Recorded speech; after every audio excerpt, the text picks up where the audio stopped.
For those of For those of you who don't know me, I'm Jana Goldman, and I am so grateful that many of you elected me to be the chair to take Jim's spot. But as you see, I'm not letting go of him just yet. I'm keeping him close to me. We are going to start with the pledge.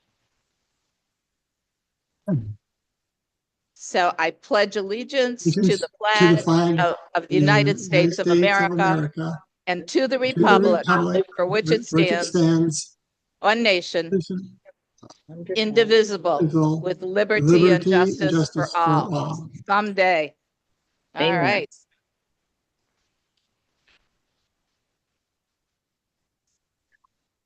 Yeah. When they talk. Yeah, okay. Okay, I've got a couple announcements from the chair. So first of all, thank you all for being here on Zoom and in person. A big round of applause for the food suppliers because they just did a fabulous job this morning. Here. For those in the room, we don't know if the muffins are gluten-free, so you're eating at your own risk. So, thank you. The future. We all know that something important is happening on Monday, and that is the observance of Dr. Martin Luther King Jr. Day. I hope that you've got some plans to honor his memory and his legacy by doing something that reflects your values and reflects his values. Make good trouble. Well, that's John Lewis, but make good trouble. And for us, we want to do one of the many things that's being suggested to help us through this uncertainty, and that's to build community, support organizations, support people, and most of all, take care of yourself and each other.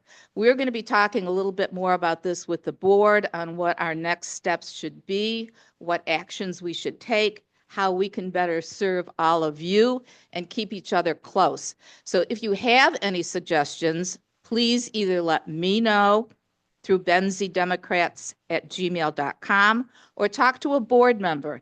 And we're looking for some specifics. We don't want something like need more members, need more money, need more this. If you've got some ideas on how we can achieve those, please let us know, because that's going to be the hard part, is figuring out how to do it. We all know the generalities, that we've got to do things better, do things differently, but we need your advice and counsel on how we're going to get that stuff done. So I'd appreciate that.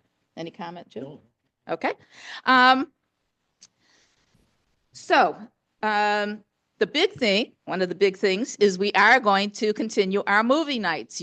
We've had movie nights in January and February, usually the winteriest parts of winter. And the board has chosen the first film for movie night, and that's going to be the ever popular Canadian Bacon, which when it was filmed, it was a comedy, and now it's turning into a documentary, because those of you who don't know, it is about facing with sagging approval ratings and disgruntled arm manufacturers. The U.S. President, Alan Alda, decides to cook up a new Cold War with Canada. So, hey, what could be better? 1991, I think it is. It is Michael Moore, and for those of you who don't know, he is a Michigan filmmaker, ties to Flint. But yeah, so this is going to be our first film. We are going to, that's going to be January 31st. And as Jim says, the chili will be ready at 5 along with drinks. The movie starts at 6, so we can be out of here by 8 o'clock. So please join us. It's going to be pretty much chili, cornbread, and beverages. And popcorn. If we can get somebody to staff the popcorn machine, are you volunteering, Tom? Okay. All right. Well, we need a popcorn maven. Also, too, we're going to let you have a chance to choose the next 2 films. So the board did talk about some movies, and we've kind of narrowed it down to 4. So I will pass around this clipboard. There's a pen. And please indicate 2. Just put an X by 2 of the films that you want. So the first choice will be shown one night, the second choice will be shown the other night. And what we've got is Sword of Trust, which is it's a comedy. I don't remember the exact details, but it does involve finding a Civil War sword and trying to sell it because supposedly it carries some documentation that the South really did win the Civil War. So it says that all of a sudden it becomes a conspiracy group icon and people are trying to get it. So, fun ensues. The second one is, whoops. Yeah. Oop, I had my list, I don't. The second one is, let's see, Don't Look Up, and that was a fairly recent film. It's about not listening to scientists as a meteorite is approaching the planet Earth, which some days might not be a bad idea, but we would rather not do that because it's hard to recover. And someone also had suggested any film by or including the honorees that President Biden had for this year's awards, and that would be Jane Goodall and or Denzel Washington. And The Big Chill, which does relate to Michigan because they're all University of Michigan alumni returning because of to mark a sad occasion, but the music is fantastic. So, and if you don't like any of those, please add something else. And in the chat, you can just put your choices in the chat. We'd greatly appreciate it. So in search of, we need some help. We've got a lot of new people on the board. We've got a lot of new volunteers. We've got, people who want to do something. We've got stuff for you guys to do. We also need a co-treasurer and a co-secretary, as well as some more people for our tech team if you're at all interested. So any of those sound interesting to you or you want to do them, please let me know through benziedemocrats@gmail.com. So co-secretary, and you know how much fun the secretary job is. I mean, I had it and look at me, Jim's doing it for today. Mark, of course, was secretary and my co-secretary, and I couldn't have asked for a better one. So, you've got a bench behind you that will be happy to help you. And the same with the treasurer. I mean, Paul is amazing. He has made so much money for us that we are just so fortunate to have him, and he presents it all very, very well. So Prints it right up. I mean, Fred Flintstone looks fabulous on these bills. So, so we're also in search of lookouts, and I'm going to pass the microphone to Jim so he can tell you a little bit more about this really critical and useful opportunity. Thank you, Jana.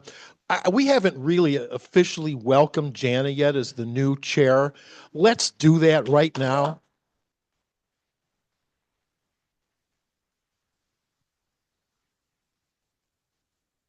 All right. Now, if you don't know what the lookouts are, they are a group of people that are going to different township meetings, taking notes on what's happening, basically doing our own minutes on these meetings.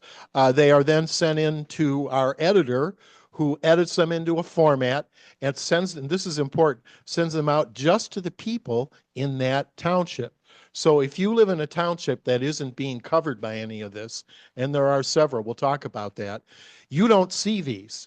But I'll tell you, when they go out to the townships that are being covered, 70, 80% of the people open them. Perhaps you see our county commission coverage. You all should be seeing that if you're members. And that gets the same thing, a 60, 70% open rate. People are very, very interested and want the information the lookouts are providing. I want to thank the lookouts that have been doing such a great job. The program's about a year and a half old now, and it's just been so great. First of all, I want to thank Deanne Lowell, who is the editor and is making this all happen. She's on her way to the West Coast to look at redwoods at the moment, so bully for her, but thank you wherever you are, Deanne. That's so great that you do that. We'd also like to thank Diane Miller, who's covering Lake Township, Kat Hibbard, who's our host today online, who's doing Benzonia Township. Bill Haggard has been doing Elmira Township. He is snowbirding for the winter, so we need a replacement there. A substitute is a better way to put it. Alan McCullough, who's online here with us today, is doing the Inland Township coverage. And Paul and Irene, who are also here and brought in some great, great food, are providing the Joyfield coverage. And also Barb Skirdahl, who is doing the county commission thing. She's doing yeoman's work because those are two of those a month. The others are just one. So she's working twice as hard as everybody else and doing a great job. So I just want to tell you that we need, if you didn't hear your township mentioned, and I mentioned Benzonia, Lake, Elmira, Inland, and Joyfield. If you live in a different township or if you live in the city of Frankfort, we need your help. We need you to do this. Some of these you can actually Zoom them online and watch them. Others you need to go in person. But I got to tell you, the people that do this end up saying, you know, this is really interesting and I'm really glad I'm doing this. So we need your help with this. So please consider doing this. Contact me and I'll get you set up. It's real easy. It's jimdulzo@gmail.com. I know y'all can remember that. jimdulzo@gmail.com, and we'll get you going. And I just want to say the reason we are doing this is multiple. First of all, townships are where the rubber meets the road. If something's happening that's affecting your life, it's pretty likely happening through your township. They control a lot more than people realize they do. And the other thing is that all the media coverage, all they ever talk about is Washington, D.C. They don't even get out to the states very much, much less the counties, much less the townships. And Democrats have been very, very guilty of just playing national ball. And here we are. This needs to happen from the ground, grassroots up. The Republicans figured that out 40 years ago when Barry Goldwater lost 50 states. And they've been on the comeback since then. We need to do this. We have to do this. It's crucial. So please think about doing it. Please think about doing it. We'd love you to help us out. So that's it. And jimdulzo@gmail.com. I'll get you started on your township. We do need to do this. Here you go, Janet. Thanks, Jim. Yeah, Colin, you had a question? Wait a minute. Can somebody give Colin a microphone, please? I'd just like to say that I regularly get emails from Gretchen Whitmer. And I don't know how you get on her list, but I've got the information on my phone that I have, if anybody's interested in signing up to get those emails. Thank you, Colin. Thanks, Colin. Okay, so how we did in November. This is going to be a two-parter. We're going to hear from Aubrey in February with some more details, but Chris has some details for us about canvassing and events and volunteers. And Chris is not here yet, so we're just going to move on to the state convention. So the state convention is February 22nd in Detroit. I'm going. We do have a sign-up sheet for people who are interested in going. We'll see how many people are interested and then what logistics we need to provide for that. But you have to be a member of the state party. So, and you have to sign up before January 23rd. Kathy Albro actually has is starting or is involved in a move on her own. Yeah, it's the middle one. And there's some flyers, not We the People, but there's some other flyers available that Michigan Solidarity. She's got a link where it says that you can sign up for free. I haven't tried it. I don't know if that's true or not, but this is her platform with the Solidarity Coalition. She's fighting hard for rural folks like us, as you all well know. And so that you might want to consider taking a look at that as well. But yeah, again, the state convention, this is where we're going to elect new leaders, and you're going to hear from two of them in a few minutes.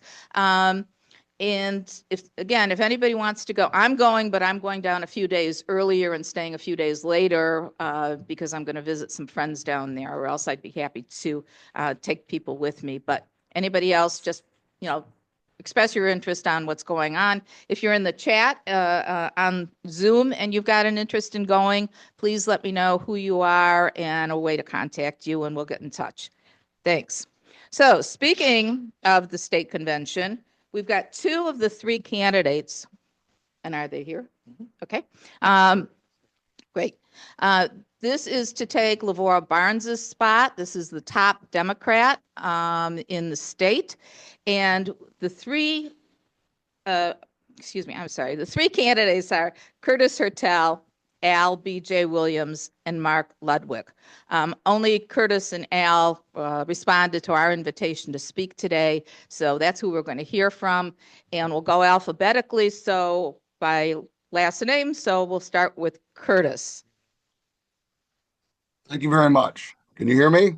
Yep. Yes. Hi, Curtis. Welcome. Thanks for being here. Thank you. Thank you so much for having me. I will say, first of all, that I'm so impressed. One, with your turnout, and two, the work that's being done on the ground to hold elected officials accountable. I think is incredibly important, and that should be a model for every county. Also, it'd be nice if every county had a dog. But I'd also say that I've spent a lot of time up in Benzie. The Railside Bar is one of my favorite bars on the that I've been to there. So I appreciate that. I'm going to tell you a little bit about myself. I think I have 5 minutes total. I was a state senator in the Michigan Senate. I came in the worst year for Democrats. There were 11 Democrats in the state Senate. We had less members than the Wu-Tang Clan. We could caucus in an elevator. And I helped, I was a campaign chair for that caucus. And my job was recruit candidates, raise money, and develop message to build towards a majority. And in my work, I recruited people like Mallory McMorrow to run for office for the first time. We invested in more seats around the state. And we went from 11 seats to 16 seats in our first cycle, the most pickups for Democrats since Watergate, and then went from those 16 seats to majority for the first time in 40 years. I'm proud of that work. I'm more proud of what that meant to what we got done. While I am very disappointed in the end of lame duck, and I think we should all be disappointed, I will say that the work that was done on the ground to get Democrats elected did change people's lives. Largest tax cut for working families in history, 30,000 kids being brought out of poverty, the end of the 1931 abortion law, the expansion of the Elliott Larson Civil Rights Act, the first real gun safety laws in Michigan history, the largest investment in affordable housing. We changed people's lives, and that was because people that put their blood, sweat, and tears into elections. What I can tell you is that I'm proud to be endorsed by the rural coordinators. They did they all put a group together. We all sat through long hour-long sessions of interviews and 40 questionnaires.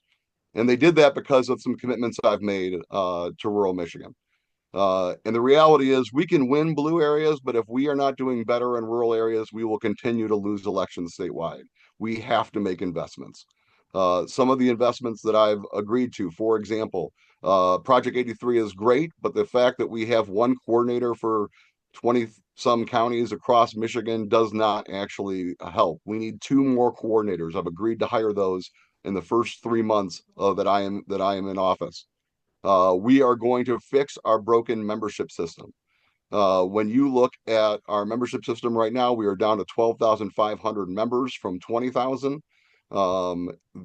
County chairs aren't even told when a new member signs up. Most people don't actually even know when your own membership is up. No one calls you, no one emails you. We are a membership driven organization, and we have to fix that. That is a commitment that you will have from me.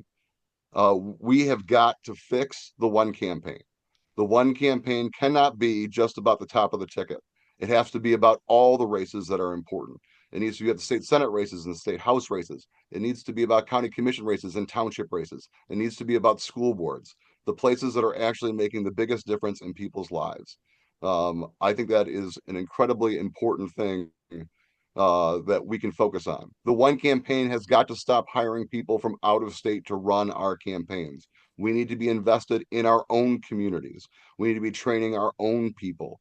That is not only positive um, from a election standpoint because people actually know their communities, but I think even more importantly, it's training so that people stay in our communities afterwards. And by the way, they're responsible back to our communities.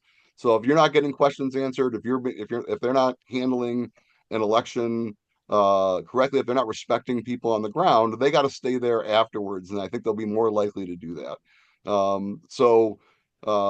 And then finally, the Hart Kennedy House in Lansing needs to be open for people. It needs to be accessible. I am uh, you should be able to call the phone of the Hart Kennedy House and get someone on the phone. You should have access to information. We're going to make each of the vice chairs an ombudsman for an area so that if you have a problem in your area, you can, if you're not getting an answer from your Project 83 coordinator, you call them. And I have a policy in my life that I return phone calls in 48 hours at a max. Every member of my staff will have that exact same policy because I believe that that's really important as we move forward. So um, we got a lot of work to do. Um, my commitment to you is that we're going to be on the ground everywhere. I think we have a responsibility. The chair should travel to all 83 counties every year. We should be sitting in your meetings. We should be answering questions. If we're asking for your blood, sweat, and tears every 2 years and your money in order to work campaigns, we should be responsible back to you. So we're going to make those investments across the board. We will all of that costs money, but I am used to raising money. We went from 6 million to 12 million to 24 million dollars to take the Senate back. I know how to do this. I know how to organize and I know how to win. So I appreciate your consideration on February 22nd. And if you have any questions at all, my personal email is curtis@hertelformichigan.com. And you can also go to hertelforchair.com as well. Thanks, you. Curtis. I think we've got time for one or two questions. If anybody in the room has a question, if you're on Zoom, please put your question in the chat. And I think we've got a question here from Michael, sorry. Yeah. So my question is sort of out of left field. I'm concerned very much about issue with Ms. Whitsett in Detroit. Karen, I think is her first name, who apparently is a Republican and not a Democrat, and yet she is listed as a Democrat. And apparently there's a very big difficulty in terms of removing her. So 101, Karen Whitsett is not a Democrat, and the Democratic Party should say that she's not a Democrat, period. At the end of the day, I am embarrassed about what happened at the end of Lame Duck. And in all honesty, we all knew that Karen Whitsett wasn't a Democrat before Lame Duck happened. We all knew before she ran for election last time. She stood with Donald Trump talking about conspiracy theories on COVID well before that. And we as a party cannot put up with people. We are a big tent, but we are not a tent of people who are traitors to who we are. We are not a tent of people who stand with Donald Trump. We are not a tent of people who work behind the scenes to make sure that things don't get done for Democrats. We should have absolutely called her out every single time, and we should have worked against her in the last election. Now, the Democratic Party uh, is only one part of that, right? Like that, all of our partners needed to do that as well. And I would build coalitions to make sure that people like that are never part of this party again, are never elected with a D next to their name. You can disagree with the platform on issues where we're not asking for 100% agreement. There's no party. I don't agree with anybody 100%, not even my wife. But I do think it's really important that if you are violating our values and you are undermining the first Democratic majority in trifecta in more than 40 years, you should not be a Democratic state member. And we should call that out at every chance. The reality is she's not a Democrat. She's caucusing with the Republicans now. We have a responsibility to make sure that she's never back in that body again. Thanks, Curtis. We do have a question in the chat, I think. See, I'm looking for it. It got away from me. I'm learning how to scroll here. Hey, Curtis, first, while I'm looking, please do put your contact information in the chat before you go, okay? Yes, I will. Yeah, okay, great. Here's the question. How can we stop obnoxious, sneaky, misleading, continuous bombardment on phone, email, and texting from groups associated with Democrats asking for money? I've been a Dem for 50 years and hope for another 50. This bombardment is hurting us. What can we do? Yeah, I think I will tell you that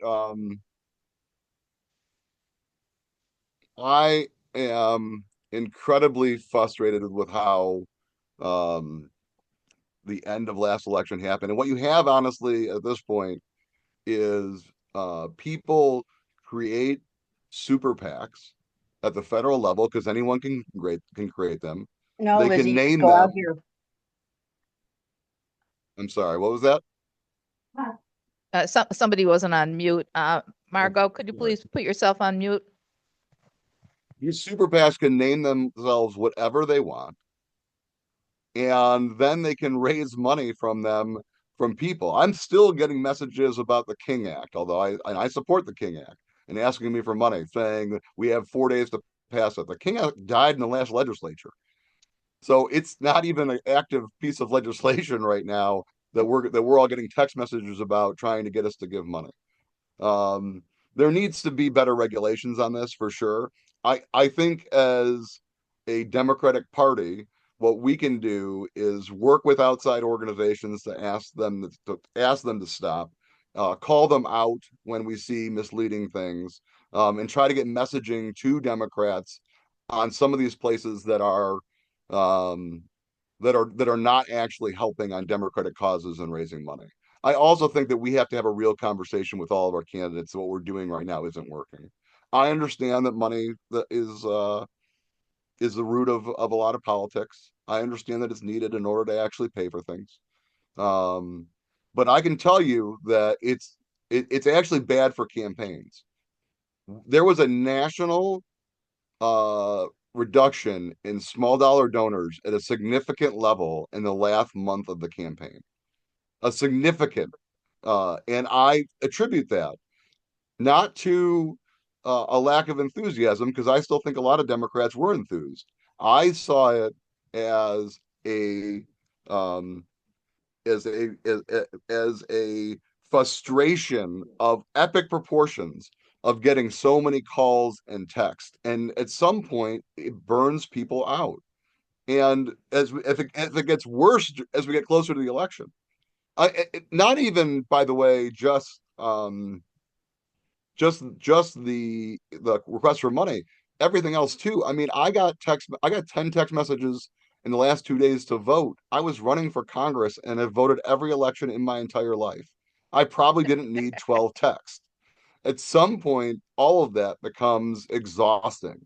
And for those of us that are giving our lives to this, that want to make things better, I think it's a little insane what's actually going on. So some of that takes federal regulation and law changes, but I think a lot of it is us working with partners, and talking to our members about who is actually a organization that isn't raising money to actually help Democrats get elected and is texting people. Like, we should be providing information about what I think is effectively a scam. Great. Thank you so much, Curtis. What we certainly would have we wish we did have some more time to hear more from you, but we do have to move on. But thank you very much. We appreciate the time. And, you Thank you know, very if you're, much. if you're up in Benzie County, come visit us. Let us know. I will absolutely do that, and I hope to spend more time with you, both before the election as chair and certainly afterwards. I just want to thank all of you for everything you do. I think that we need to create committees about what all the different things that chairs can do to make their clubs more successful. Some of the things that you guys are doing on the ground should be a model for all counties. So thank you for everything you do. Thank you, and count us in. We'll be happy to help. Okay, and the next candidate that we're going to hear from is Al B.J. Williams. He's been a political organizer for 25 years and founder of Vote Smart Detroit that increases civic participation among young people. Al? Good morning, Benzie County. Good morning. My name is Al B.J. Williams. And a lot of people say that I was born, raised, and will die a Democrat. My friends say that even when I die, they expect to see my name still pulling the lever for the Democratic Party. And so, I was raised in Detroit as a hardcore Detroit Democrat.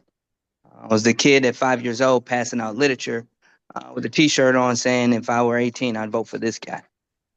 My parents instilled in me the values of the Democratic Party. I can remember walking into my garage every single morning, seeing a green, black, and white sign that said Williams and the word Democrat under it. We'll talk a little bit more about that sign later.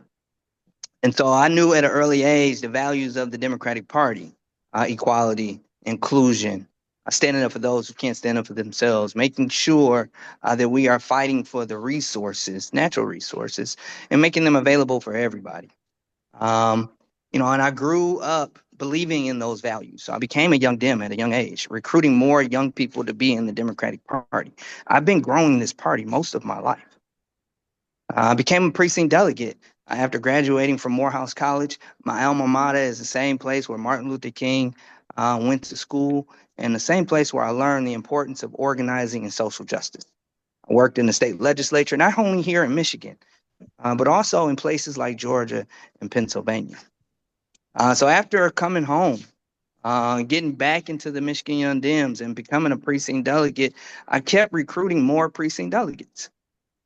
I have, over the years, grown precinct delegates and the Democratic Party, all while fighting the establishment.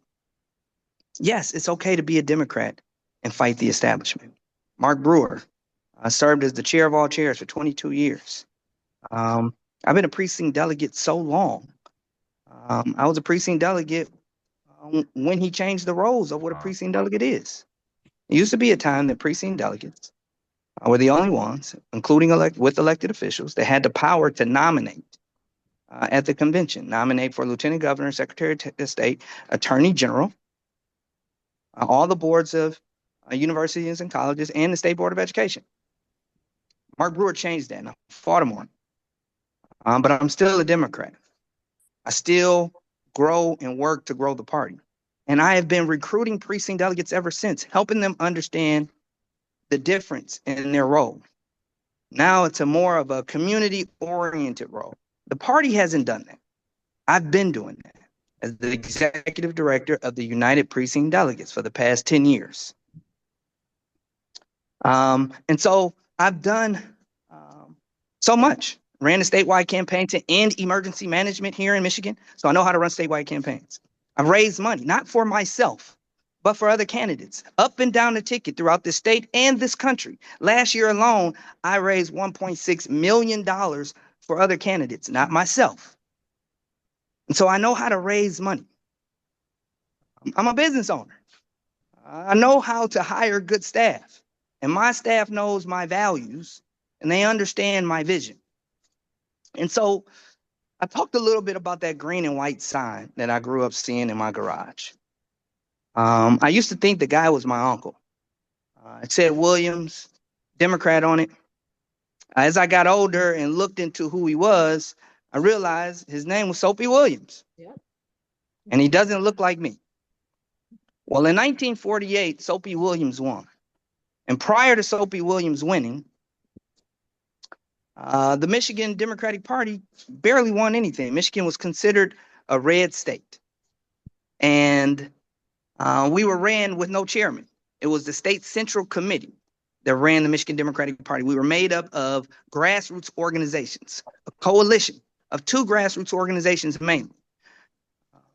It was a coalition of Democrats, hardcore Democrats from Wayne County, and a coalition of hardcore Democrats from northern Michigan in rural areas. And they came together believing in one internal slogan. And that's the same internal slogan that I want to implement today. A candidate in every race, a delegate in every single precinct, and a poll worker at every single polling location. A delegate in every precinct is absolutely necessary to bring this party back and to start building it from the bottom up. In 2016, we lost by just over 10,000 votes. Here in Michigan right now, we have just over 5,000 precincts in the state of Michigan. If you do the math, in 2016, we lost by 2.2 votes per precinct. Just think, if we had a fully funded, fully functioning precinct delegate program with a precinct delegate in every single precinct, and they just took 2 more people to the polls with them, we would not have lost. This is a grassroots organization. We need to get back to being a grassroots organization from the bottom up, not from the top down. A candidate in every race. We need to support candidates up and down the ticket, from local races, library commissioner, county commissioner, school board, all the way up to governor. I have a friend, chair of the Kalamazoo County Dems, who ran for office 4 years ago. He lost by less than 5 percentage points. He lost to the current Speaker of the House in the state of Michigan, Mike Hall. The party didn't support the chair of the Kalamazoo County Dems for state rep. You know, if he won that race and the party just supported him a little bit, and he spent half the money that Mike Hall had spent, he probably would have won that race, and we would be in the majority in the House now, and we would have the leadership. Still, to this day, that's the significance of supporting candidates up and down the ticket. And then, of course, a poll worker at every polling location. What does that mean?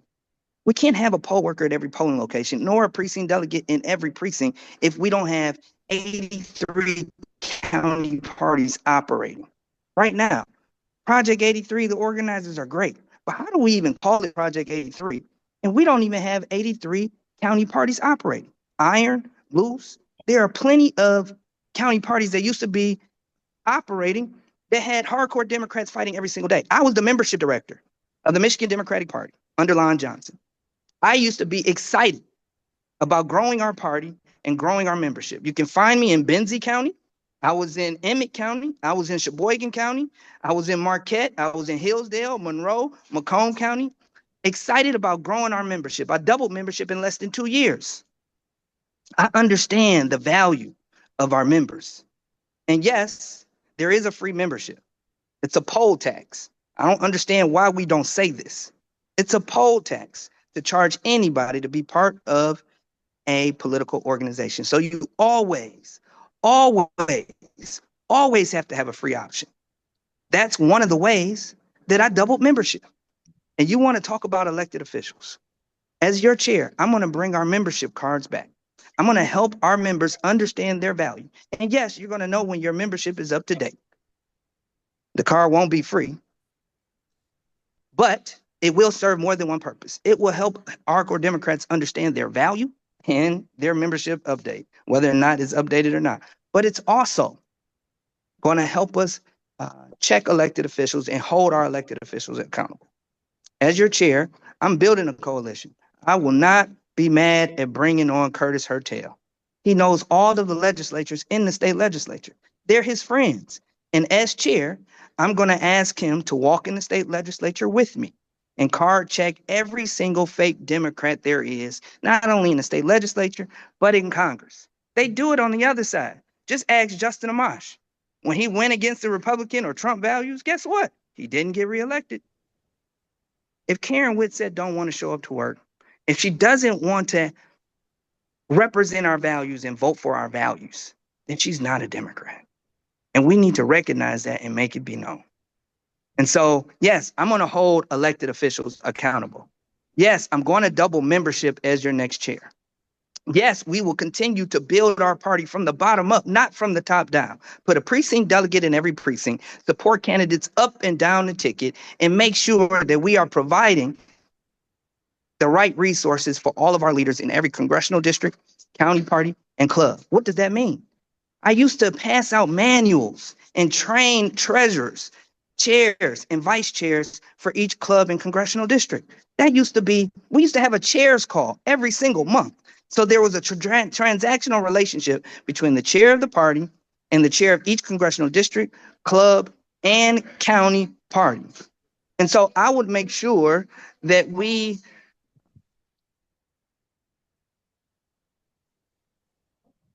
Al? I'm still here. I'm sorry. Okay. So I would make sure that we provide the training necessary for all of our congressional district leaders, county and club leaders as well. Have a chairs call and make sure that there's a manual on how to do your job and what your role is. So if there is a changeover in the middle of a term, there is already steps in place to continue that leadership and that role.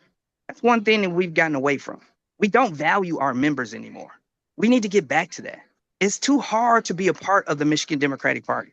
I was in Warren when I first started this race. I listened to for 2 hours. It was a young lady that sat next to me. She's a union worker, part of working families.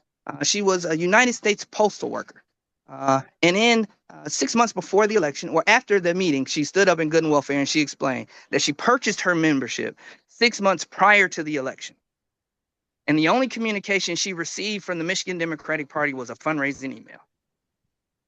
And so after the election, she was so upset that she went online to try and find a club to be a part of. She wanted to be a member of the party, not a volunteer. She wanted to be a member of the party, not just a donor. And so this lady from Clinton Township drove all the way to Warren, which is about 30 minutes away, sat in on the meeting. She didn't even know, unfortunately, that there is a fully functioning, growing, very dynamic club in her own city, in Clinton Township. We make it too hard for our members to participate. We have millions of identified Democrats right here in the state of Michigan who want to be a part, who identify with our values and would be a part of our membership, would be a member of the Michigan Democratic Party if we made it easier to become a member. We got to tell people where their congressional district is, where to go meet, who their chair is. We have to have an orientation for all members, for all people who actually want to, who identify with being a member, and then pay for a membership. And Al, I'm afraid we're going to have to kind of cut you off because we've got another speaker coming up too, and we do want to at least have some people ask you some questions. But absolutely, Chair. I promise I'm wrapping up right now. Okay. And so we got to value our membership, and we got to make sure that we make it easier for people to become members of the party. A person get in every precinct, support up and down the ticket, support and value our membership, and make sure that we're growing our party. Great. Thank you so much. Supporting our community organizer. Thank you so much. Thank you.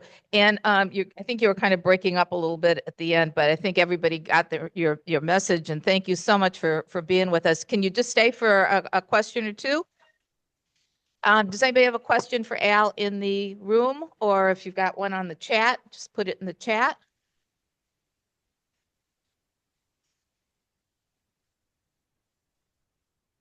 I have a question for Al. Go ahead, Steve.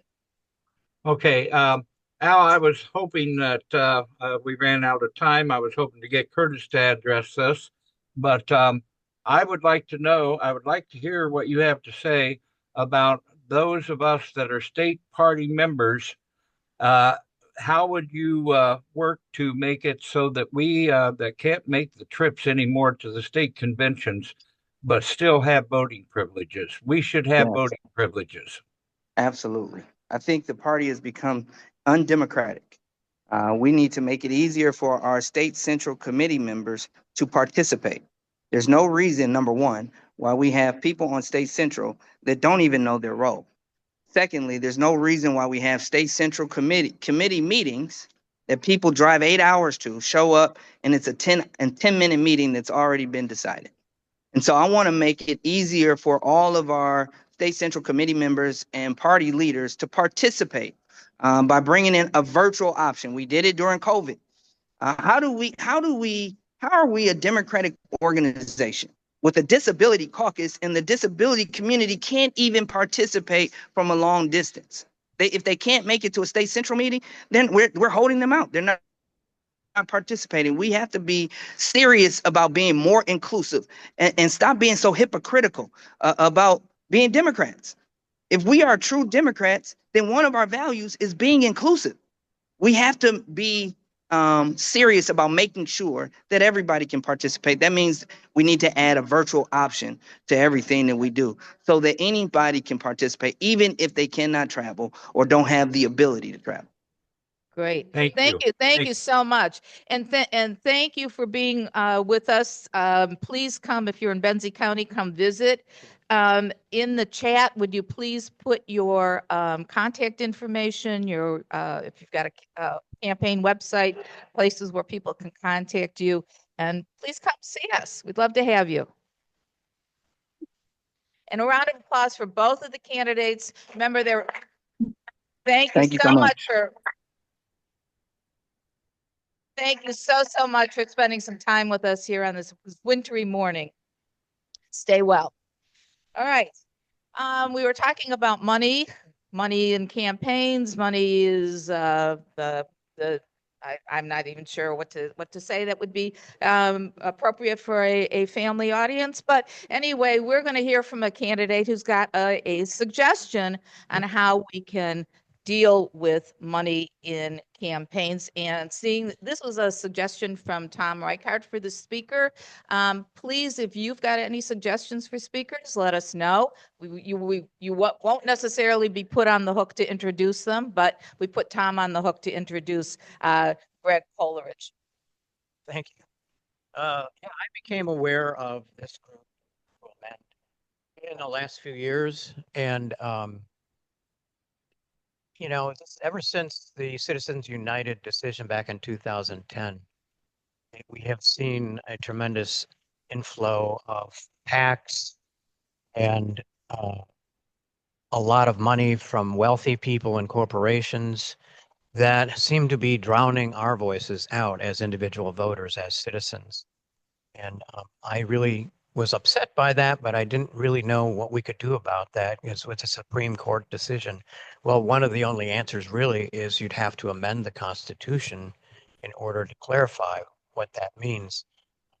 I know that our guest here, Greg Coleridge, is one of the co-founders of this group, Move to Amend. I thought it was started after Citizens United, but I believe it was started before that even. I guess he's been campaigning to get big money out of our election system for a long, long time. And then most notably, in Joe Biden's farewell speech, he pointed out how important this is now that we have large money really trying to control things, that we have oligarchies starting to form, and our voices as individual citizens just become smaller and smaller when that happens. So I'm hoping that Greg is going to enlighten us a little bit more about Move to Amend and what it's all about. Greg, it's yours. Well, good morning, everyone.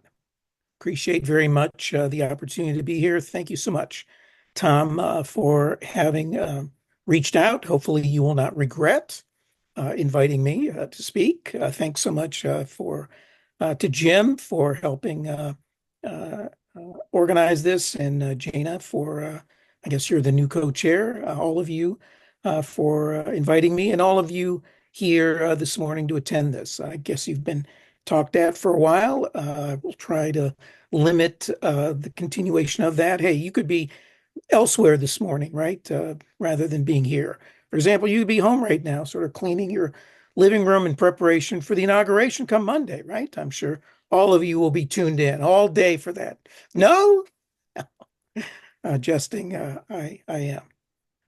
Yeah, I'm connected to this organization called Move to Amend. And I don't know, just by show of hands, how many of you have heard, although some of you are offline or I can't see you, but how many of you had heard of this beforehand? Okay, appreciate that. Good to know. It's an organization that began a few months before the Citizens United decision, which, by the way, it should be said, on Tuesday, the day after the inauguration, is the 15th anniversary of that famous or infamous Supreme Court decision.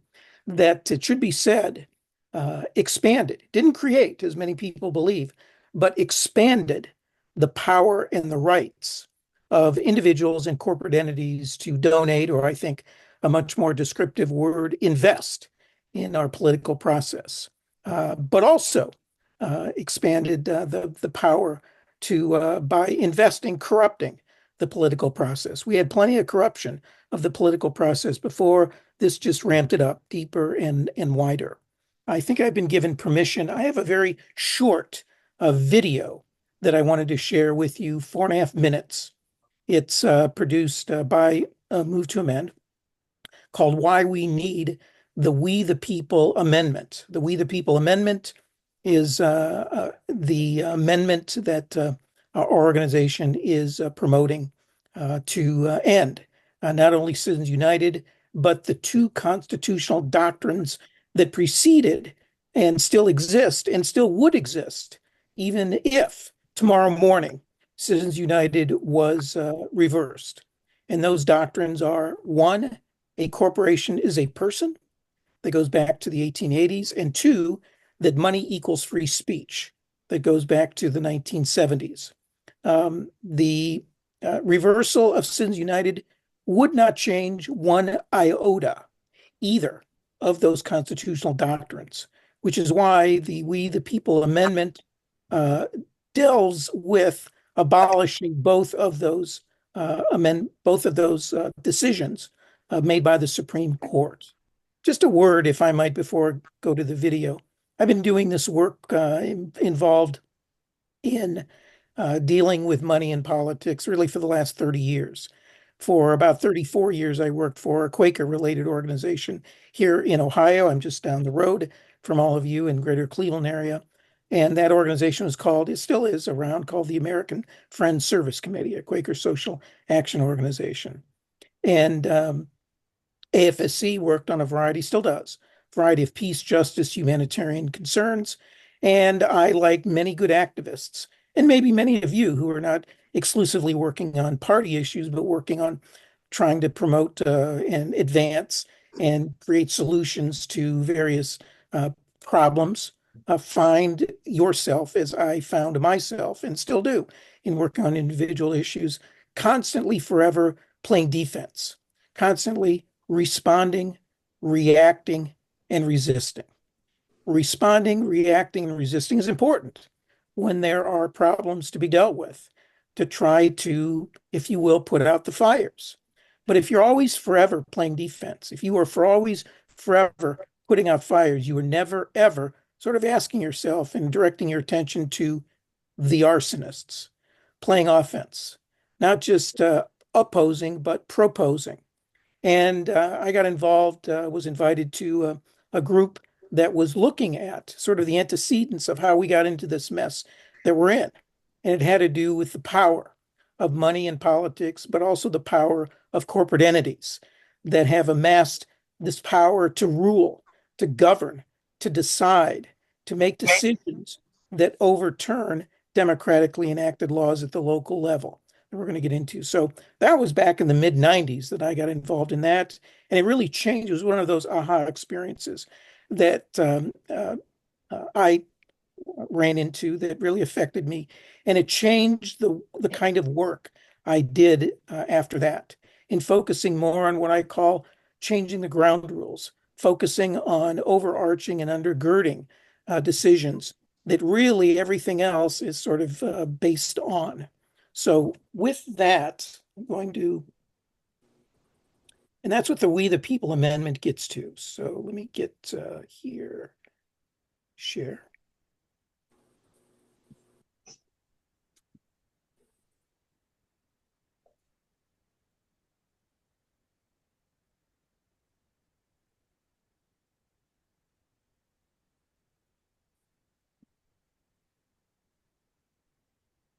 Hopefully you all can hear this.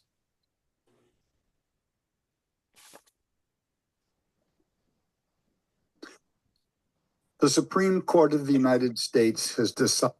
Just checking. Can you hear that? Yes. Yeah. Great. You can hear it. Okay, Bravo. turn it up. That corporations have the same constitutional rights that we human citizens have. To get an idea of what this actually means, consider the following. Whoops, I'm sorry. The court has decided that corporations have the right, granted by the First Amendment, not to speak when they want to keep facts from us, such as what's in our food. Shoot. For example, residue glyphosate, barley, wheat, and rye, in some cases up to a year after the soil was treated.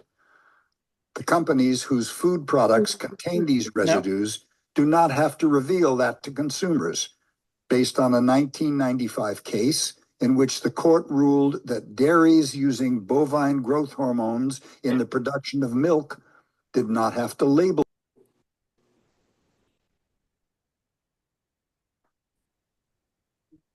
Still with us, Greg? I think Greg has dropped off because maybe he needs to reboot, which is, we've learned this morning, is always the plan A when that if things don't work, you start all over again. But in the meantime, until Greg comes back, we've got a couple announcements, other announcements. If you were planning to go to Kay Boyle's, I'm sorry, I always confuse the two, and I know the other Kay is no longer with us. Kay Boyne's protest, she has canceled that. There are some things going on in Traverse today and elsewhere around the state and the country. It's a continuation of the Women's March and some other issues. We've also got, some of you may remember during our Comfort and Joy event, there was an IPR radio reporter asking some of you what the state bird should be. Some of you may have already heard that. You can also still put your choice in at IPR at their website, but they're also having something what they call a caucus, CAWCUS, at Rare Bird in Traverse, January 29th from 6 to 8. And IPR has invited us all to come. So if you want to do that, you're going to be more than welcome. And I think we do have Greg back now. Jana, I'm going to have a question for him, but I don't see the chat. Okay. And then Greg needs to unmute.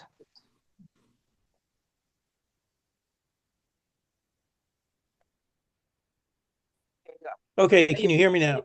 Yes, thank you so much. Sorry about that. Here we go again.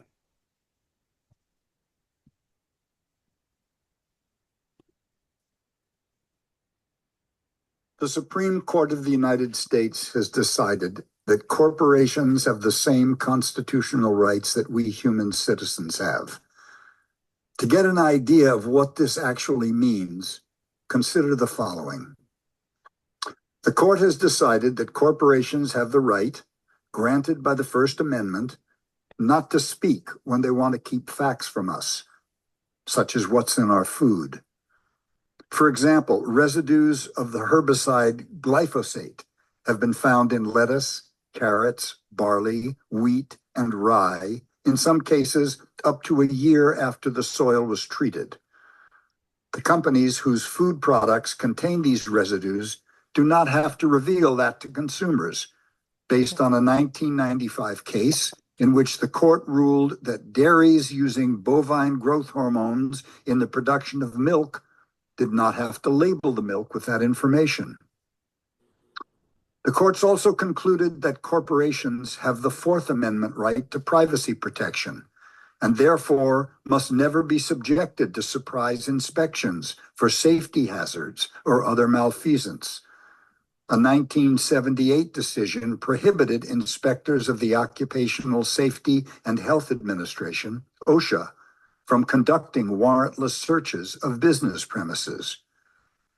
The court has ruled that corporations have the Fifth Amendment right to be compensated for future profits lost if government tries to restrict their activities, even if those restrictions are needed to protect the health, safety, or welfare of the public.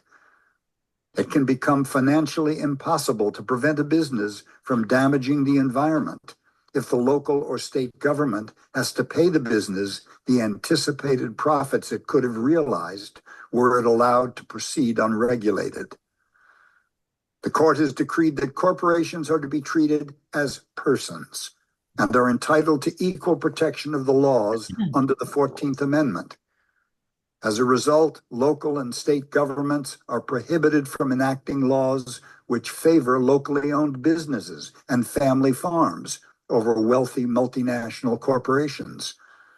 Moreover, the court has established that corporations are not bound by state laws intended to protect the health, safety, or welfare of its residents.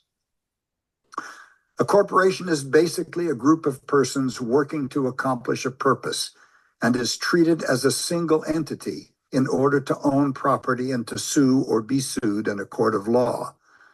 At one time, corporations were chartered for a limited time and were restricted to working to achieve a specific goal in the public interest.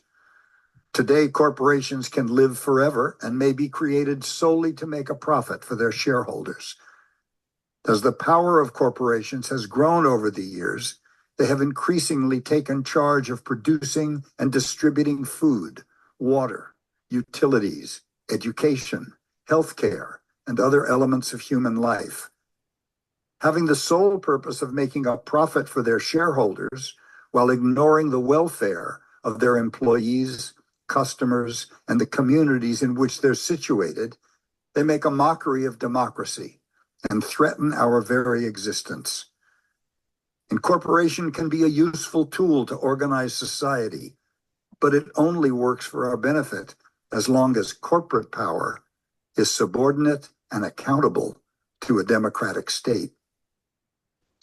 To achieve that subordination and accountability, a 28th Amendment to the Constitution is required. Move to Amend is a national nonpartisan coalition of citizens and organizations working together to ratify such an amendment and thereby make our government accountable to the people, not just to the moneyed interests. Visit movetoamend.org and read about our We the People Amendment. If you agree with us, sign our petition, please, and join us to support this cause.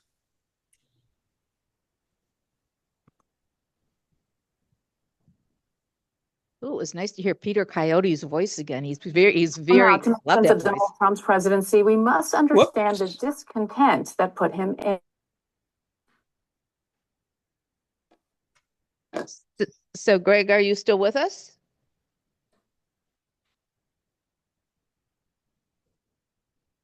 You. Yes, might I'm be- here. Oh, good.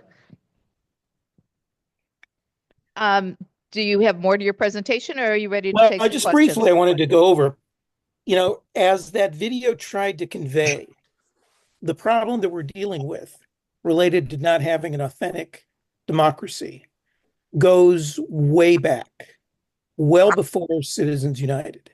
As Citizens United certainly has revealed itself over the last 15 years, conditions are when it comes to elections, certainly worsened. Corporate entities and the multi-millionaires, if not billionaires, certainly have much greater influence than they ever had. But we did not have a democratic paradise prior to that. And that is why from day one, going back 15 years, we feel that dealing with these two doctrines that many people just simply were not aware of, money being defined as free speech. That goes back to a 1976 decision called Buckley versus Vallejo, and corporate entities being defined as legal persons, which has been decided by the court, Supreme Court, in dozens of instances. And the original instance of that goes back to 1886, Santa Clara versus Southern Pacific Railroad. And those decisions really, I don't know if anybody can see this. It's the only box I could find that was handy here. And it's a metaphor, basically, for we the people being able to govern ourselves, whether you call that governance, democracy, self-determination, right to decide, sovereignty, whatever it is. Basically, our ability to control ourselves is defined by this box, by metaphorically the rules, the overarching or governing rules that define what we can do or not do. And that box is determined not by who we elect, not by the laws that we pass, not by the regulations that are created or executive decisions. It's defined by the overarching or undergirding governing rules. That's the Constitution. The original Constitution and constitutional decisions made by the court. And that box at one time used to be much larger. But over time, as Supreme Court cases have said, corporations have greater rights and money has greater power to make decisions, and more money has, and it becomes even harder to regulate, if not to define the amount of money that can be spent in elections. That box becomes ever smaller in terms of what we can do as self-governing people to basically decide our lives, our communities, our state, our nation, and what's left of our natural world. And so that is why it is a hard, very hard agenda item to try not simply, and we're not against certainly in any way, shape, or form, to have people try to elect better people. We need better people elected, or to pass better laws, or to have better regulations. But so long as the governing rules are the way they are, determined by the Constitution and constitutional decisions, we will never, ever, ever be able to have real authentic democracy, short of a constitutional amendment. And that's what this We the People amendment tries to do, to abolish, to end these doctrines that would not only address citizens united. Hey, if we're going to spend all the time and energy it takes to pass a constitutional amendment, shouldn't it be worth the while? Shouldn't it be more than simply going back to the grand, glorious democratic nirvana of 2010, prior to 2010? Well, of course, we didn't have such a democratic nirvana prior to 2010. Corporations still ruled, they still governed, money still had an incredible amount of influence in our elections. Not as much as today, not nearly as much as today, but nevertheless enough to overrule and overturn and make basically impossible to legalize democracy. And that's what this decision, that's what the We the People amendment would do, to legalize democracy, basically for the very first time, because we the people have never, ever been all the people from day one. So there's more to it than obviously passing the We the People amendment, to getting big money out of politics from corporate entities and billionaires, and to deal with all of these other never intended constitutional rights of corporations. Corporations were not mentioned in the Constitution. They weren't intended to have constitutional rights. This is a series of decisions that were basically concocted by an activist Supreme Court that goes back to the 1880s. They need to be called out, and we need to educate, advocate, and organize to do that. I'll just simply end by saying that this movement of Move to Amend, that is 15 years old on Tuesday, has engendered and has acquired more than 520,000 individuals who support us, more than 790 organizations that have passed resolutions endorsing us, including, I should say, a number of Democratic Party committees like yourself, but many other organizations as well, labor organizations, faith-based organizations, community groups, law firms, a variety of other environmental groups, healthcare organizations, all those kinds of issue groups that metaphorically can't get past first base to pass the sorts of laws and the sorts of solutions they want to fundamentally deal with the issues that they feel are important because they're stymied because of the power of big money and the power of corporate entities, which is why so many organizations endorse this. And it also has garnered endorsements in passing resolutions from 725 municipalities, as well as ballot initiatives across the country, including in communities that in election may, elect a republic. Not to say that this is a partisan issue. We think it is a transpartisan issue, but nevertheless, just to be partisan for a moment, many, many elections that have elected a Republican in the one election where this has been on the ballot, calling for their congressperson or Congress to pass this amendment has passed. So it shows that the sense of corporate power and the sense of big money in elections is corrupting the political process and is trampling upon people's right to self-decide is true, is legitimate, is well known. And the very last thing I will say is that I don't know if any of you regularly read or review or at least see the headlines of The Guardian online, but I think it was yesterday or the day before, a very interesting piece that was titled "Voters Who Backed Trump Identify New Swamp to Drain, corporate power." And it described Republicans in, of all places, Saginaw County in Michigan, which I guess is a few hours away, but not all that far away from where you are, identifying basically what they say is what President Trump, incoming, should be doing, and what they feel is really the swamp. And basically what this says, I just want to read one paragraph of this article. It says, beforehand, Trump, like the Tea Party before him, focused on what he called the swamp, which was made up of politicians, lobbyists, and bureaucrats. But the Republicans in the last election, the one we just had in Saginaw County, sort of flipped and pivoted and focused instead on the swamp. And what they said is now, quote, instead, Republican leaders in Saginaw want Trump to target what they regard as the swamp, as corporate control over their daily lives, from the food and the medicines they consume to what many regard as the fleecing of their taxes, to the military-industrial complex, unquote. And it goes on. But basically, people across the board are understanding. I mean, they understood before, but I think more widely now and across the political spectrum, that we are living in a system of corporate domination, that simply trying to pass a law, simply trying to elect better people, simply trying to pass regulations is not going to be effective so long as corporate entities possess the constitutional rights that they have that is beyond our ability to simply legislate, to simply regulate. It can only be changed by fundamentally abolishing it through a constitutional amendment. And that's what we're all about. And a variety of ways we can cuss and discuss, if interested, ways that you can help that cause. Thank you so much, Greg. That was really, really interesting and informative. And I know we have some questions. And so Marcia Curran has a question on, and Marcia, unmute, please. Okay, thank you. Yes, that was really fascinating, and I think it's a great organization. Thank you for being so active in it and helping us understand it. I actually have two comments.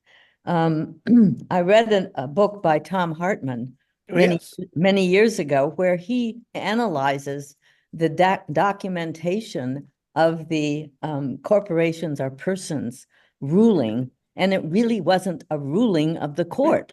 It was this, in those days, they didn't take things down verbatim. They didn't record them that way. They had a secretary who wrote it up afterwards, and it was in the secretary's notes, but it wasn't anything that the court did. But ever since then, we've had corporations deciding our rules and regulations through the court. Yeah, you're quite right. Quite right. And the other thing is, And the court doesn't, I mean, if that was a ruling, which it wasn't, they should unrule it. And it shouldn't be something that we live with all the time over hundreds of years. The other thing is, if money is speech, then lots of money is more speech. And some people shouldn't have more speech than other people. I mean, that's just one of my comments. Thank you. Well, you're quite right. Yeah, the book you may have referred to, very good book, highly recommended, called Unequal Protection by Tom Hartman. Well worth the read. Tom Hartman is a big supporter of Move to Amend. If you're not aware of his daily TV, radio, online presence, I recommend that. And you're quite right. If money is speech, those who have the most money have the most speech. And I'm no great mathematician, but if money is speech, follow me here. If A equals B, doesn't that mean that B equals A? Meaning if money is speech, doesn't that mean that speech equals money, and that every time, anytime we go out on the street corner to protest, or that we show up to city council to testify, we should be paid? Hey, that sounds good to me. But Thanks. We've got another question from Barry Hahn. Barry, you've got to unmute. Well, Barry. Okay, Barry's not responding. Does anybody in the room have a question for Greg before we let him go? Arlene. We're getting the microphone to Arlene. Hey, Greg. I would just ask, can you tell us the Michigan reps that have signed on to sponsor the bill in the past? Do you have that? I can look it up. If somebody else has a question, I can find that out. I know Taib has, and too many who have, but a few have. If you just go to our website, Move to Amend. Here, let me send you the link. Yeah, www.movetoamend.org. Is that correct, Greg? Yeah, and then you go to the /amendment. You will amendment. That'll take you to the page that has our actual amendment and a link to the Congress people who endorsed in the last session. This is going to be introduced again, probably the end of February, beginning of March. And yeah, of course, we have to start all over again. But anyway. Hey, Jana, it was Mary, not Barry. Oh, I'm sorry. I thought it was you. But all right, let's take Mary Robling's question first and then we have another question here in the audience from Colin. So Mary. Hi, Greg. Thank you so much for coming today. This is an organization that I've been involved with for a long time, and I've heard you guys speak at like the Denos, and you get me up off my feet. So, but for today, what can we do? Simply, all these people, there are 35 people online watching. There are all those people in the office listening. Sure. Simply, something that we can do. This is something we sit at home and fret about. We try to elect the right people. We work hard from that point of view, but is there something we're missing? Join your organization. What are we missing? What could we do now? Well, a variety of things that can be done. One is, yes, to join our organization. I'll put in the chat different things, different ways that one can be effective. Let me see if I can get them all in. But another is to get yourself on the other side of the learning curve on this. Most people are not aware that, they tend to think that this whole problem of corporate constitutional rights and money of speech began with Citizens United. And that's understandable because all this has been sort of buried for a generation, if not for a century, for good reason, of course, from the eyes and the positions of the power elite. They don't want people to know that all of this is something that was deliberately and conscientiously created. Well, guess what? If something has been consciously and deliberately created, it can be consciously and deliberately uncreated, but that only begins when people become aware of all of this. So, share that Peter Coyote video for one thing. Here, I just put in the chat a variety of different things. Our website, the motion to amend is to sign so that you can get up-to-date information about what we're doing. The We the People amendment there gives you the exact text of the amendment. I think some of you may have picked this up because I know I sent to Tom this brochure that should be in your office, and in it gives the amendment. So check that out. But then there's other things, organizational endorsements, as mentioned.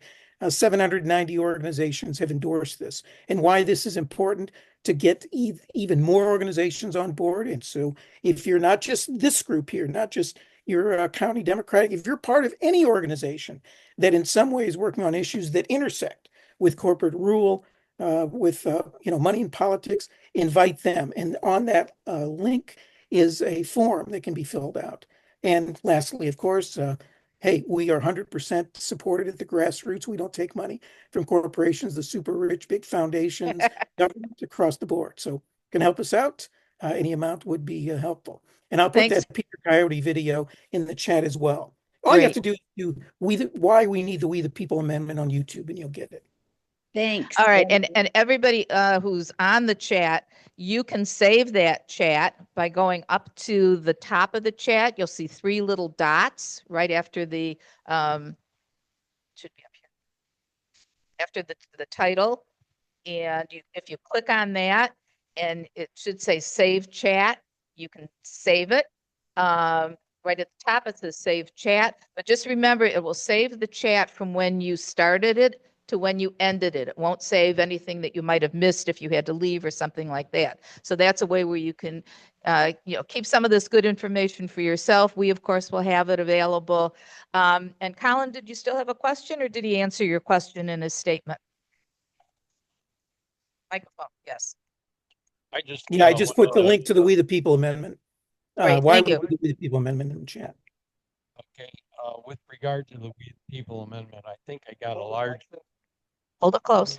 I got a large envelope in the mailbox in the past week. Was that from We the People amendment? No, I'm not sure he would know.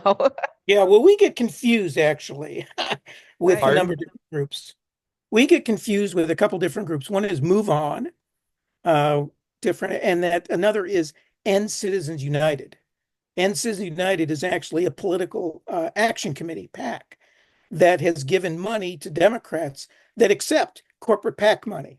So that's, yeah, we oftentimes get confused with it because they will oftentimes use, and reference the 790 organizations that have endorsed or claim that the 725 or communities that have passed 725 resolutions are things that they had a role in, which they did not.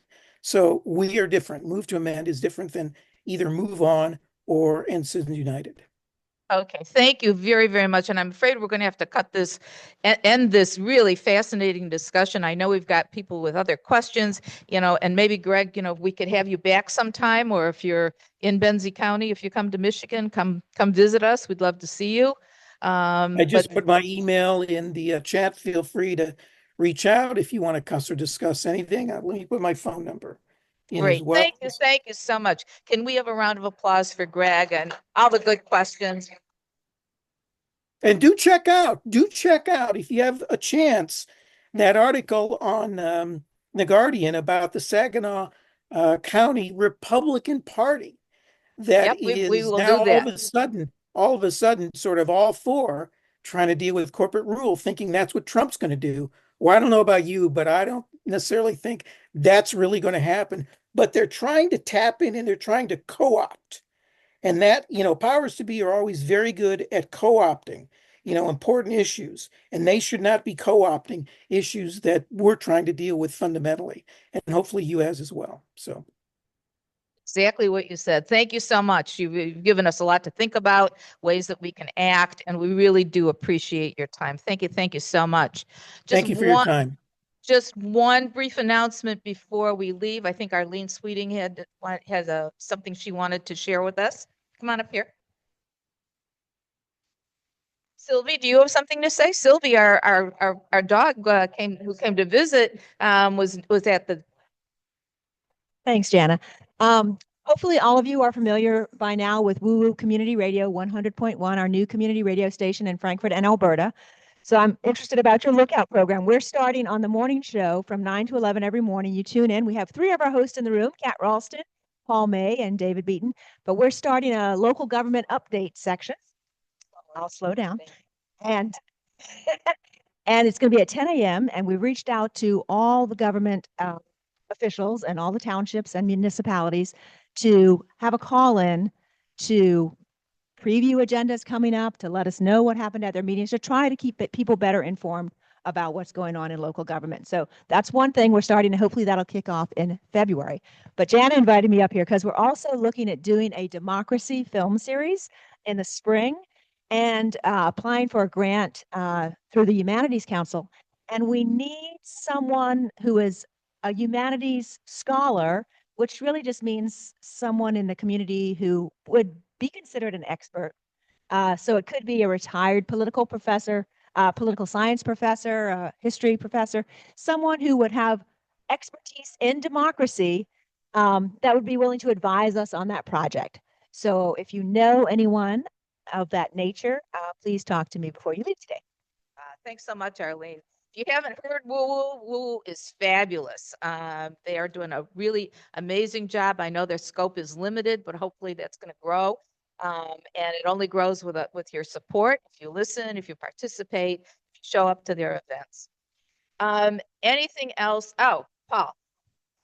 Wait a minute. You need a microphone. Can we get a microphone to Paul, please?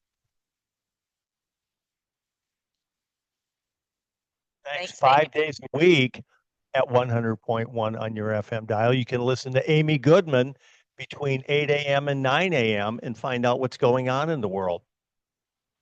Excellent.